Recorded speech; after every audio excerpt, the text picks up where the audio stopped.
Hi అండి, అందరికీ నమస్తే. నేను మీ సునీల్ మద్దాల. కవిత ఏదైతే లిక్కర్ కేసు ఉందో ఆ లిక్కర్ కేసులో భాగంగా కవితకి రోజుకు ఒక రకంగా మలుపు తిరుగుతుందండి. ఆ కేసు నిజంగా దెబ్బ మీద దెబ్బ పడుతుందని చెప్పాలి వాస్తవం మాట్లాడాలంటే.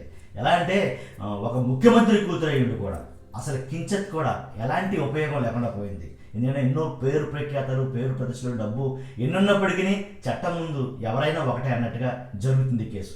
నిజంగా తప్పే జరిగిందో ఒప్పే జరిగిందో తెలియదు, కానీ ఈ రోజైతే కనుక బెయిల్ పిటిషన్ ఏదైతే లిక్కర్ కేసులో నేడు కవిత బెయిల్ పిటిషన్ మీద తుది తీర్పు అయితే రాబోతుందని అందరూ వెయిట్ చూస్తున్నారు.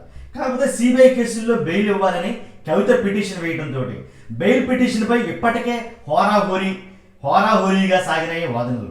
అలాగే కవితకు బెయిల్ ఇవ్వద్దని వాదించిన సిబిఐ ఈ కేసులో కవితే ప్రధాన కుట్రదారు కాబట్టి అని వాదించిన సిబిఐ కవిత బయటకు వస్తే సాక్ష్యాలను ధ్వంసం చేసే అవకాశం ఉందని, అలాగే సాక్షులను కూడా బెదిరించే అవకాశం ఉందని వాదించింది సిబిఐ. మొత్తానికి సిబిఐ అయితే మాత్రం ఎట్టి పరిస్థితుల్లో కవితకి బెయిల్ ఇవ్వడానికి కుదరదు, బెయిల్ ఇవ్వద్దు అని తన వాదనలో చాలా చాలా పకడ్బందీగా అయితే వాదించడం జరిగింది. బయటకు వస్తే కవిత ఏం జరుగుతుందో కూడా ఎక్స్ప్లెయిన్ చేసింది జడ్జి గారికి.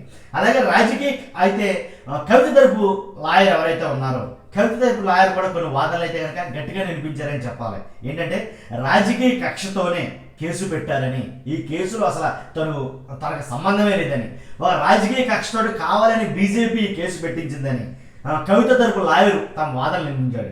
తర్వాత కేవలం అప్రూవర్ల స్టేట్మెంట్ ఎవరైతే ఈ కేసులో అప్రూవర్లుగా మారారో వాళ్ళ స్టేట్మెంట్ ఆధారంగా తీసుకుని మాత్రమే అరెస్ట్ చేశారని, ఇది మమ్మాటికి తప్పే అని చెప్పేసి కవిత తరపు లాయర్లు వాదించడం జరిగింది. మొత్తానికి ఈ కేసులో బిగ్ ట్విస్ట్, అతిపెద్ద ట్విస్ట్ ఈ రోజు ఖచ్చితంగా తెలియబోతుంది.